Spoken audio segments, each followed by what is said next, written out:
the year 1700, Europeans were just getting used to their new world role. But they were, in fact, only at the start of their march to global triumph, and they were still looking back to the past, to their own past, for their models of grandeur and achievement. It was an idealized past they looked to, a vision of the Greek and Roman world of classical antiquity. The statues of their rulers, which they put up togged out like Roman generals and statesmen, implied that they too were on a level with the giants of that great age.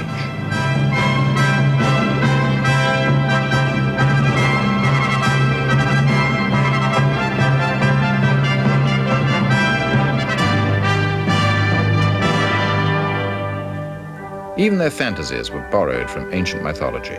Gods and goddesses, tritons, dryads, nymphs.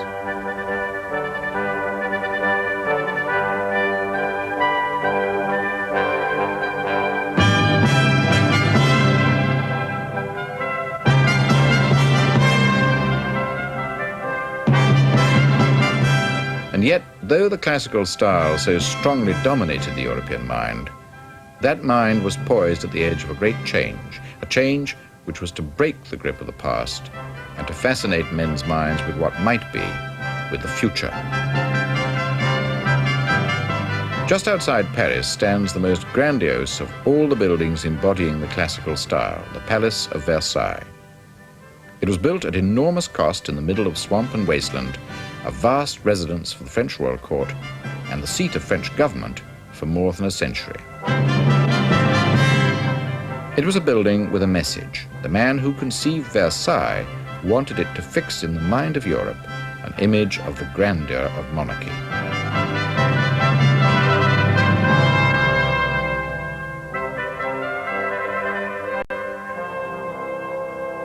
That man was Louis XIV, who came to the throne of France as a child of 4, and 73 years later died in 1715 after the longest reign in European history.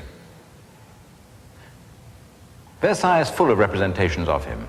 They all tend to depict him as a hero in the antique style, a god of war as much as First Gentleman of France. He was, in a famous phrase, Le Roi Soleil, the Sun King, the great star about whom revolved in their orbits lesser luminaries and other planets. It was a great success of public relations. And that success was marked by the way in which princes all over Europe tried to build their own little Versailles. And that wasn't all. Somehow people came to feel that under Louis, France had assumed the cultural leadership of Europe and would have taken more than just a good public relations officer to produce that effect.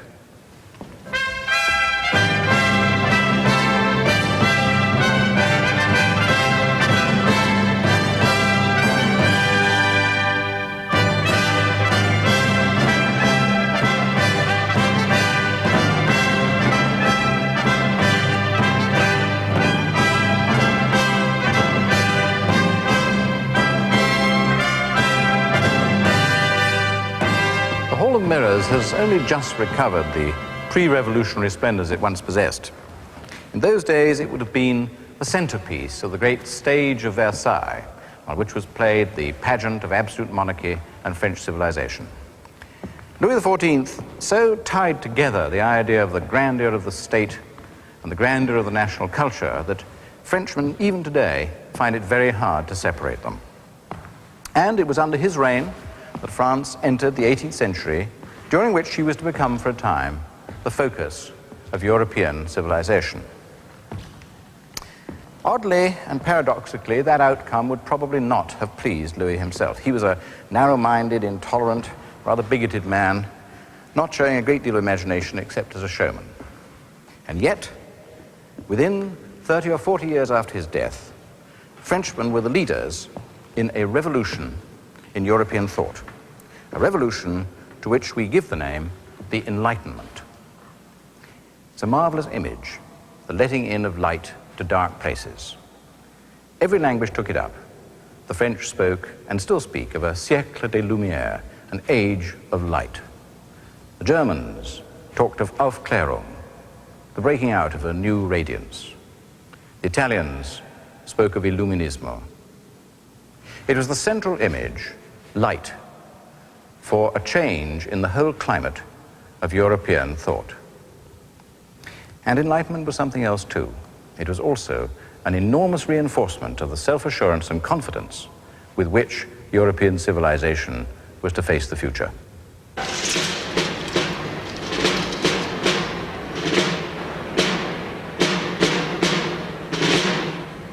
Louis XIV associated himself with French culture in many ways.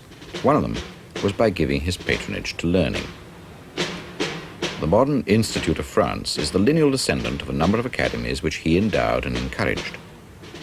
It's still a body of enormous prestige in French intellectual life, recruited from the elite of France's scholarship and science. Présentez ça.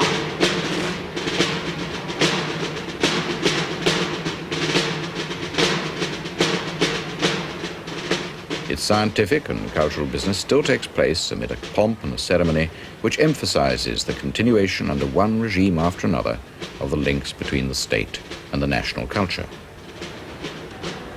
Pasteur vient justement de découvrir la vaccination contre le charbon.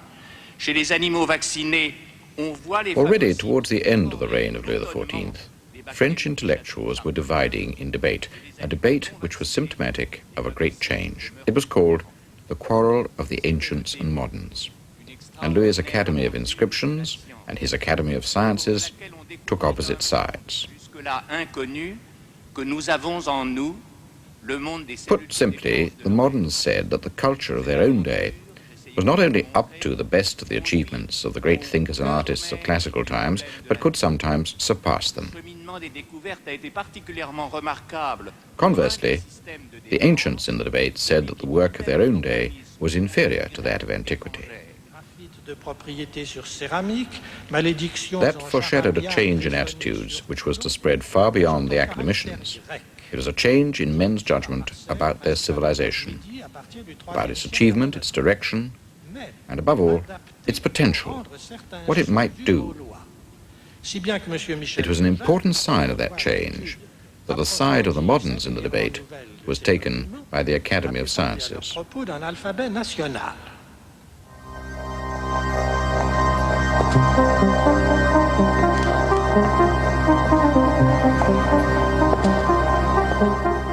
Looking back, the best evidence that a new intellectual world was in the making in the 17th century is the appearance of modern science.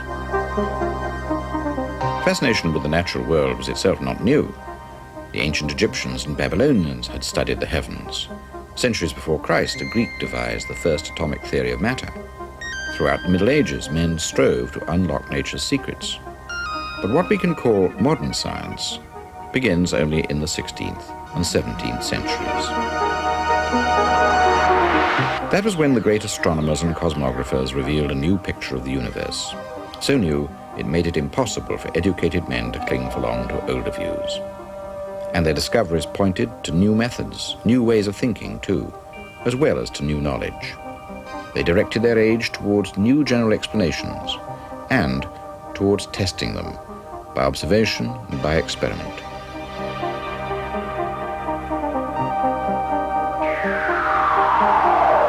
Their progress now seems to have been very slow. They were sometimes hindered, too, by attempts to silence them and suppress the new knowledge, but some of them persevered. And so, in the end, they changed the course of history. Men like Copernicus, the Polish priest and doctor who founded modern astronomy with his assertion that the Earth, like other planets, revolved round the sun. Men like Kepler, the German Protestant mathematician who set out the laws of planetary motion. And, above all, Galileo, the Italian physicist and astronomer who was forced to retract his endorsement of Copernicus' ideas in a famous confrontation with the Inquisition. Men like these laid the foundations for a new faith, a faith in science as the supreme instrument for understanding nature. When the men of the Enlightenment looked back later, they sometimes picked on an Englishman as the embodiment of that faith. Francis Bacon, sometime Lord Chancellor to James I. Less a scientist than a visionary, he didn't do much scientific work of his own, but he wrote copiously about the place of science in the map of knowledge, advocating observation, experiment, induction. He saw knowledge as the key to using nature, to manipulating her to serve human ends. And so Bacon was, in fact, a prophet.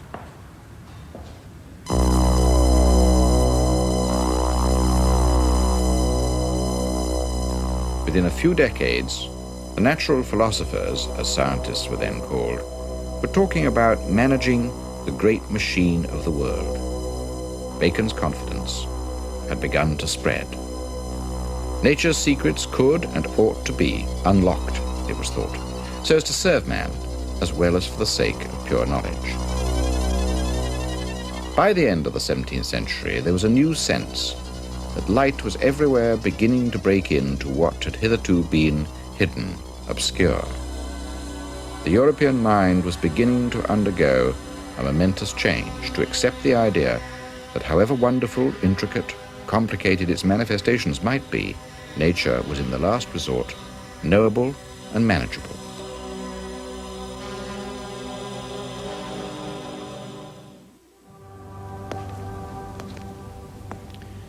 Not just here in St. Paul's Cathedral only, but in many Anglican churches, you can still hear sung a hymn by the poet Addison, which he wrote early in the 18th century, with words which seem to me marvelously to express the faith of that age, the faith that if you explored the wonders of nature, they would indeed reveal the glories of the Creator.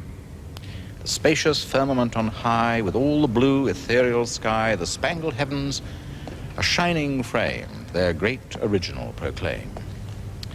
Those words were written at something of a turning point in the intellectual history of Europe, a moment when there came to a synthesis the old religious culture and the new worldview emerging from a growing science. It was a confident moment, too. It was a moment when men could still believe that the music of the spheres itself would sound forth the glories of God in reason's ear. The age could still feel that the hand that made it was divine.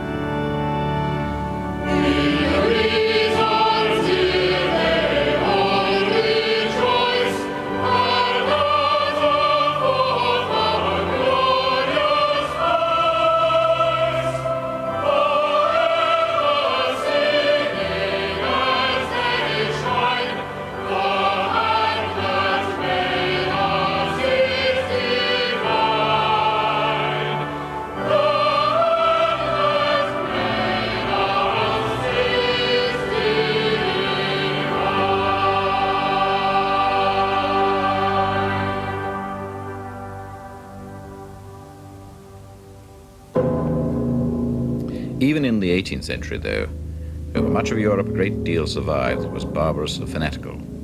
The religious wars were not long past. There were still countries where heretics were burnt, blasphemers and suspected witches tortured. Religious dissent from established churches was rarely tolerated. In 1762, at Toulouse in southern France, a Protestant merchant called Jean Calas was accused of murdering his son to stop him from becoming a Roman Catholic. The charge was false, but he was tried in an atmosphere of anti-Protestant fanaticism. Calas was tortured. After condemnation, he was broken on the wheel and strangled. His family fled from Toulouse to Geneva, a Protestant city.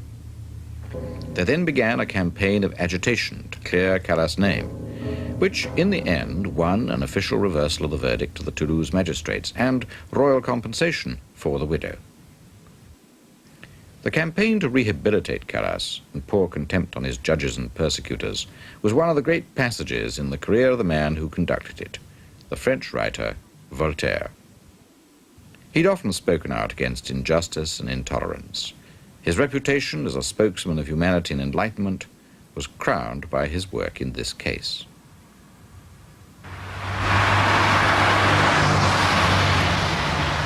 At the time of the trial, Voltaire was settled here in Ferney, a little town on the border between France and the Swiss canton of Geneva, now so proud of him that it has added his name to its own and put up a statue to him in the main square. He's certainly the most famous inhabitant.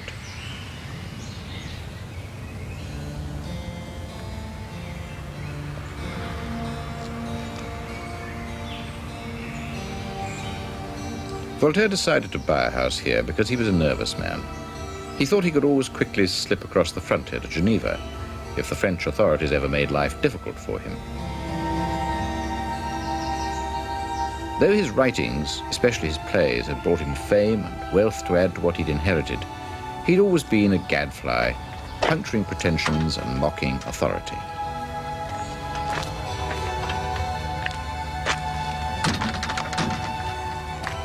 His wealth and fame assured him a very pleasant life here. Many people visited him. He had long helped to popularize many of the central ideas of the Enlightenment, and the Calas affair had made him more famous than ever as the spokesman of tolerance. His books had helped to popularize the Enlightenment's respect for science and spread the fame of Newton. But they also show how Enlightenment had begun to move towards skepticism. Voltaire himself seems to have believed in some sort of benevolent God. He built a chapel for him here in the grounds of his house at Ferney, though his own name appears in the inscription in larger letters. Yet he spent most of his life mocking and deriding the Roman Catholic Church. He repeatedly used a notorious catchphrase, "Écrasons l'infâme," let us crush the infamous thing. And by that, he seems to have meant not just the bigotry which killed Calas, but superstition and any expression of religion which went beyond a simple faith in a good God and following the promptings of your conscience. It was not that he thought men would find it easy to live good lives if left to themselves, on the other hand. One of his most famous books, Candide, mocks the optimism of those who think things will turn out all right in the end. The best advice he had to give in it was simply to mind your own business and cultivate your own garden. Certainly that was what he usually did here. He favored authoritarian rule, he was no democrat, and was quite happy to keep the multitude at a safe distance beyond his well-tended hedges and flower beds. He was often vain, spiteful, and greedy, and I cannot say that I find him an attractive man, and yet I cannot doubt his humanity and liberal-mindedness, or that he was a man who stood up for justice and tolerance. He forced people to question dogma, and in an age which needed him, he must surely be judged to have been overwhelmingly a force for good.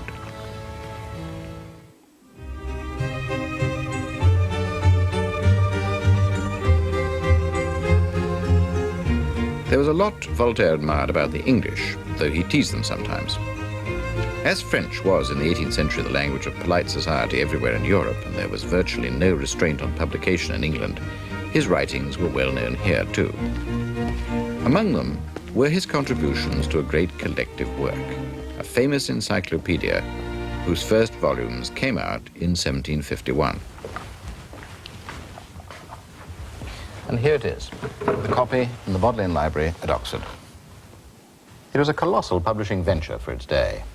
It was meant to be 5 volumes, but they became 17 of text, 11 of plates, 5 of supplementary material, and 2 of analytical indices. All that took 30 years and over 150 contributors. The real driving force behind it was the philosophe, Diderot. He had a lot to contend with, not least the fact that when the first volume was already in the press, he was in prison. And in the end, it didn't turn out exactly as he'd wanted. Nevertheless, it certainly lived up to its subtitle, An Ordered Dictionary of the Sciences, Arts, and Trades. It was intended to include in it all that was considered to be useful knowledge. And incidentally, it was to be organized on the basis of a scheme of knowledge which had been sketched out by the great Bacon himself.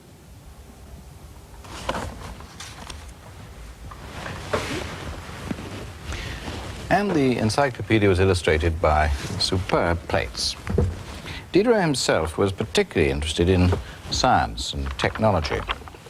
He said he spent hours in factories and workshops looking at machines in order to try and learn about them in the course of his editorial duty, and perhaps he did. He certainly once uttered a famous sentence about torturing nature to make her give up her secrets.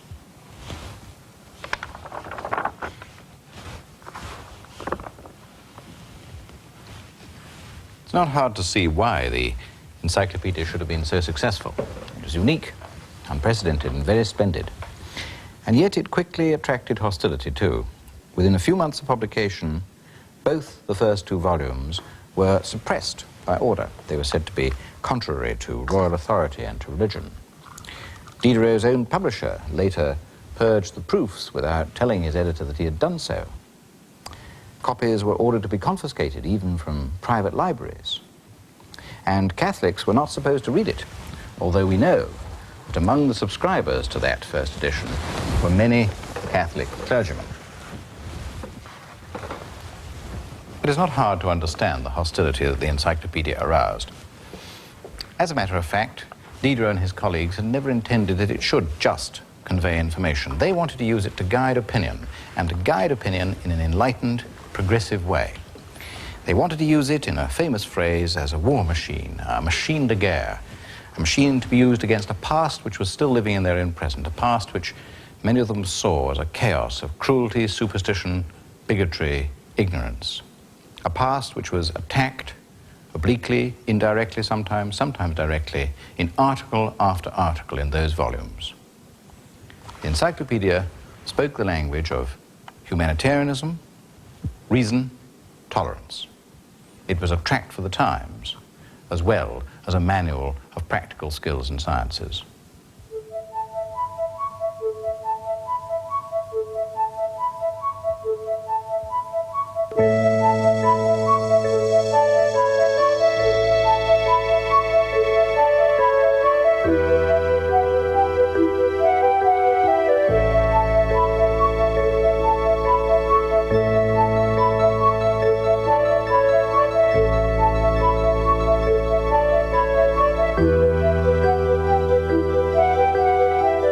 Nowadays, we take for granted much that the encyclopedia so fervently preached. Its message has become familiar to us in other ways. Take, for instance, the power which science has revealed through the gradual unfolding of its technological potential. Something the authors of the encyclopedia could only faintly guess at.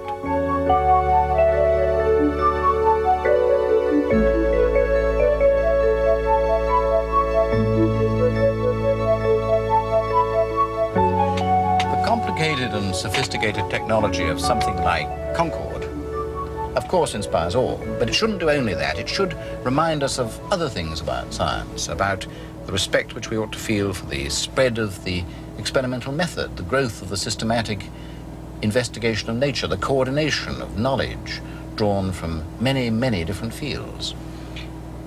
And of course, for millions of people, that respect is underpinned by a sense of growing material abundance, and perhaps also by the sheer scale of science. They tell me that there are more scientists alive and working in the world today that have lived, worked, and died in the whole of human history hitherto. I think that a faith in science is a religious and ideological fact, and one which is central to our Western civilization. What is more, it is a faith which has been spread round the world by that civilization. It has been one of its most potent ways of changing the spirit of non-Western societies. Millions of people now, the world round, share an attitude to nature which was once shared only by a few North Americans and Europeans. And what is more, in those non-Western societies, there are as yet very few signs of those doubts and uncertainties about the faith, which have, in recent decades, begun to be much more noticeable in the West itself.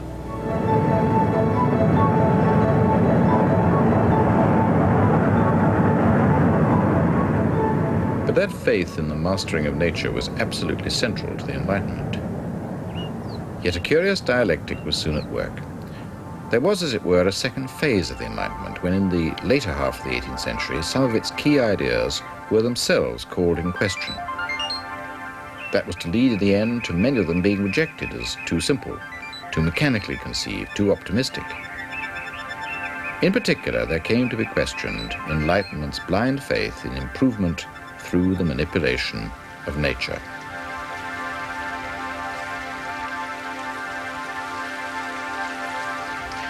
A few hundred yards from here is the little Swiss town of Moutier in the canton of Neufchâtel. And there, in the 1760s, there lived for a while a man who, if anyone can, could be said to sum up in himself that second phase of the Enlightenment. His name was Jean-Jacques Rousseau. He'd been born in 1712, a citizen of Geneva, a great Swiss town. He'd grown up somewhat waywardly, adventurously, but very much involved in the ideas and letters of his time. And yet somehow he gradually turned against much of the Enlightenment. He quarreled with many of its foremost figures, notably Voltaire, and he rejected many of what they would have thought were its central ideas. He agonized about the problems of society, though, and agonized about those of the individual. And his solution was nearly always to be found in personal integrity. He believed in the good heart, and he thought that good heart was more likely to be found in the young rather than the old, in the poor rather than the rich, in the simple rather than the learned. And certainly he thought it was more likely to be found in the countryside than in the town. He could almost be said to be the inventor of the idea that untouched natural landscape was morally good for you. And his own writings are full of accounts of walks such as those he took here with his dog and the effect of nature upon his own feelings.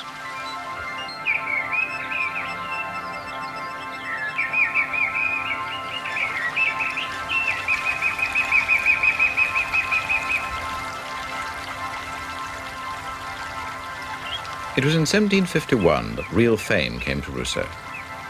He'd written for the Encyclopedia, had composed an opera, collaborated with Voltaire, but until then he'd kept afloat mainly by sponging on other people. And then, in 1751, he suddenly stepped forward as the author of a startling essay. This one. He'd entered it anonymously for a prize offered by the Learned Academy of Dijon.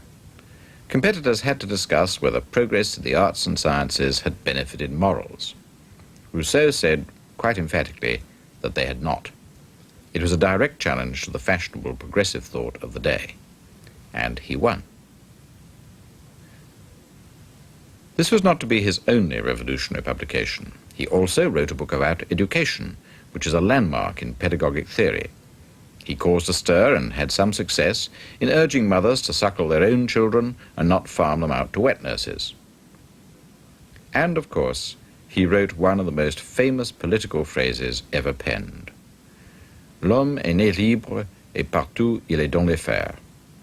Man is born free, and everywhere he is in chains.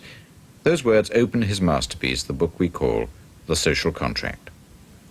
Subsequently, they were much quoted out of context, and often misunderstood.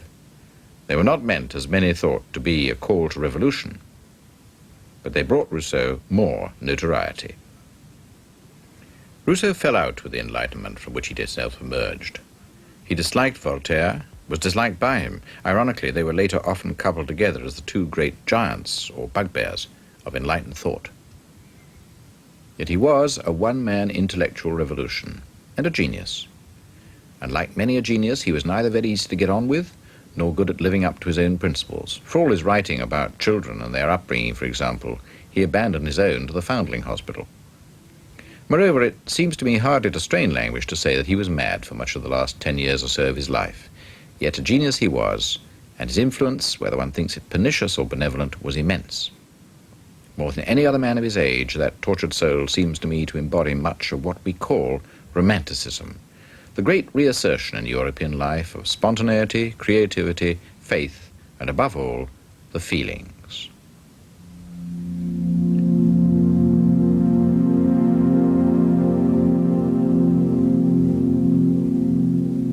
And soon those feelings were to show themselves as compassion in public affairs. Nothing was more important as a result of that than a great change which it helped to bring about in a whole civilization's attitude to slavery.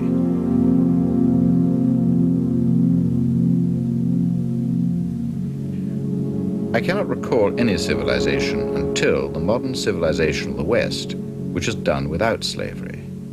By the 18th century, that civilization had already, to all intents and purposes, brought the enslavement of Europeans to an end, but at the same time had helped to extend slavery elsewhere and had done so on a vast scale.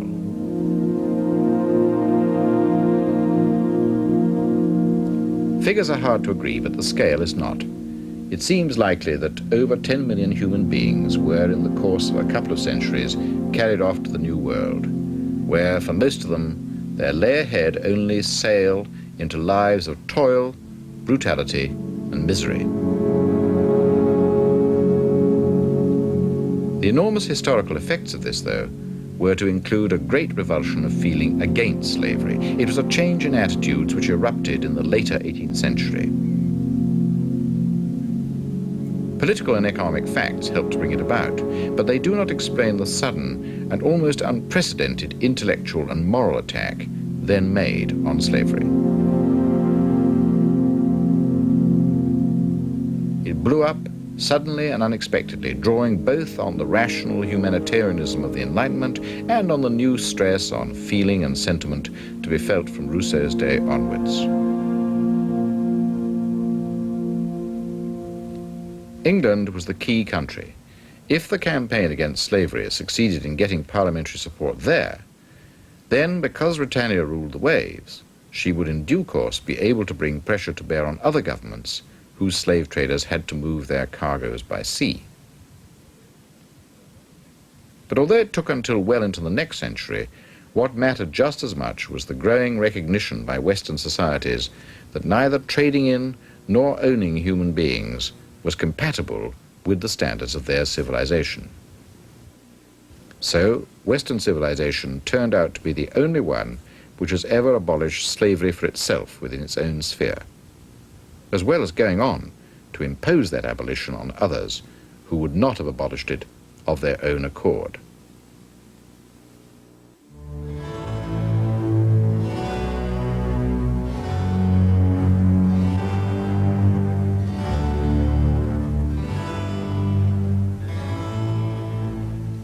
Slavery was one of those issues over which Enlightenment flowed out beyond ideas into action. Across the Atlantic, in the United States, that action would eventually mean a great war before slavery could be ended. But the Enlightenment always spanned the Atlantic, and already in the 18th century there were Americans who were inspired by its ideas and grasped their possibly revolutionary implications. One such was the great man commemorated by this monument in Washington, Thomas Jefferson, founding father of the Republic, philosopher, statesman, man of action.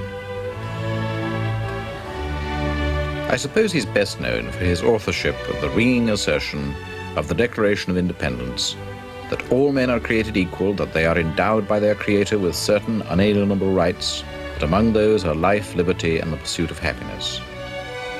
And of course, he held office as Secretary of State, Vice President, and finally President of the United States. It's none of those things, though. It's not even his spellbinding prose, which attracts me irresistibly to the man who is still here, sometimes called just Mr. Jefferson. Sometimes, indeed, I think of him as almost the supreme example of a man of the Enlightenment. And it's not just his radicalism that does that. That radicalism has been much exaggerated and much misunderstood. It's rather the richness of his mind, the immense variety and many-sidedness of his interests and private concerns. Sometimes they make me feel that he was one of the most truly civilized men who have ever lived. Once he ceased to be president, Thomas Jefferson immersed himself in private life. His eminence in national politics doesn't seem to have mattered much to him once he'd left Washington. He cared more about what he did here, in his home state, Virginia. This great institution is one of the results, the University of Virginia. Jefferson founded it, was its architect, and drew up its curriculum. Its focus is the Rotunda, modeled on the Pantheon at Rome, a sort of temple of knowledge where the university's heart would be found, Jefferson hoped, in its library. The year before he died, the first class of students arrived. There were 40 on the roll, and now the university has thousands. While the university was building, Mr. Jefferson was able to look down on it from a nearby hill, where for about 40 years he built and improved a house which must surely be among one of the most beautiful that one could hope to live in. It's called Monticello. Jefferson had read his Palladio and he had studied classical buildings while in Europe, but the result is a very personal version of the classical style, domesticated, Americanized, and expressed in brick and timber, all from the estate which surrounded it.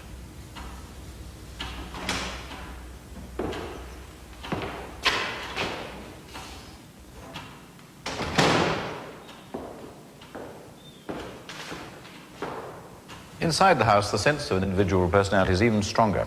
It's filled with the possessions of Mr. Jefferson and the objects he collected.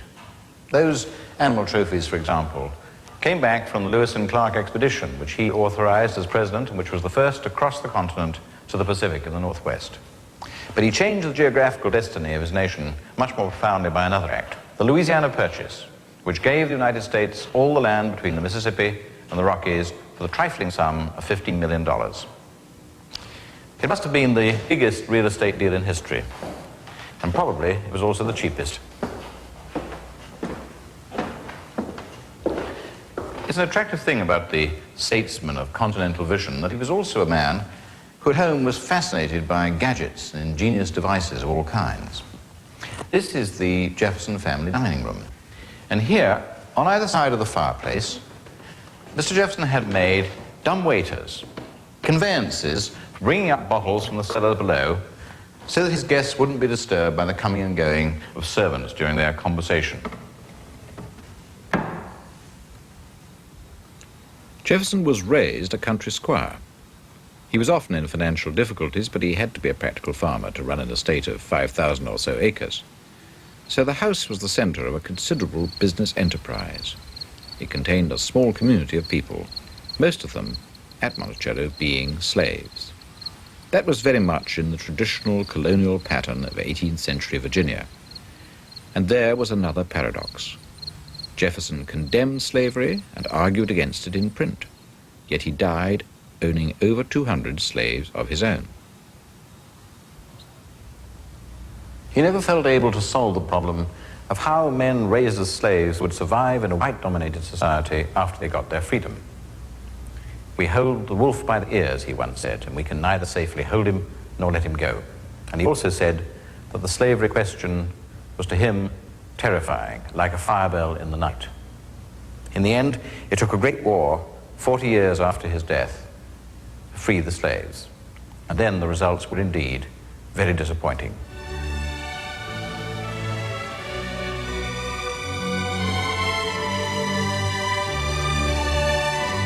He's buried in the garden just outside, and on his grave is an inscription he himself composed. He wanted it to recall only what he felt were his real achievements, and his high offices and titles were not among those. By the time he died, the first steamboat had already crossed the Atlantic. In more senses than one then, he had lived through a revolutionary age.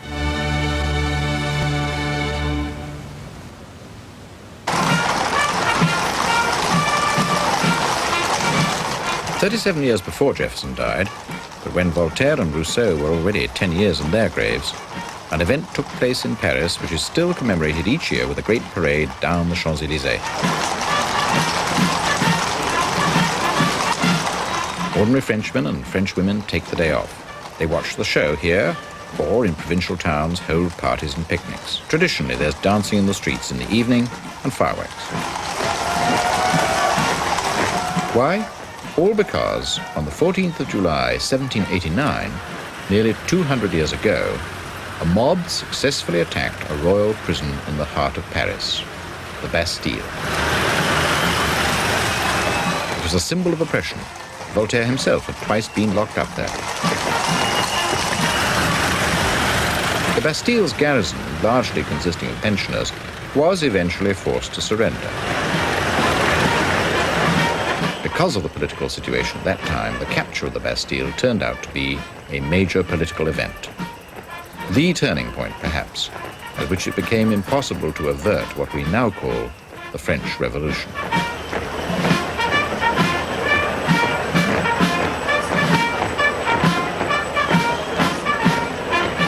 That was something so important that the consequences are still alive today. That's why the French still celebrate Bastille Day. It's a marker for the opening of a whole historical epoch, the biggest European upheaval since the Reformation. By 1789, other countries, the English and Americans for example, had already had revolutions, but the French Revolution was to make a much more immediate impact. As she had 100 years earlier under Louis XIV, France still dominated the culture of Europe. La Grande Nation, as the revolutionaries were to call her, and it would take the rest of Europe a quarter century of almost continuous war to stem the revolutionary tide released by the fall of the Bastille. But no one knew or could have known that at the time. Now that the parades and festivities are over and even the unofficial junketings are nearly at an end, it's interesting to look back nearly 200 years to how it all began. On that 14th of July evening in 1789, this place, for example, was electric with excitement. It's the Palais Royal. Now a rather select address, but then a rabbit warren of life, full of bars, cafes, dram shops, brothels, the haunt of journalists, politicians on the make of all colors, agitators. And many of them that evening were very optimistic. It seemed that the people of Paris, in storming the Bastille, had struck a mortal blow to the old regime of superstition, ignorance, bigotry. That was how they saw it. Of course, we know the revolution was soon to bring disillusionment, new tyrannies, sourness, bloodshed. And yet, they thought that that day was the culmination of a century of an age of growing reason and enlightenment. And who is to say that they were really wrong? Because, after all, something had changed in Europe since the days of Louis XIV. Something had come to fruition which was to prove ineradicable, irreversible. A civilization had turned towards the ideas of reason in human affairs and progress. Utopia, if not within reach, was at least in principle attainable. And that's why those ideas became the inheritance not just of Frenchmen, not just of Europeans, but of all mankind.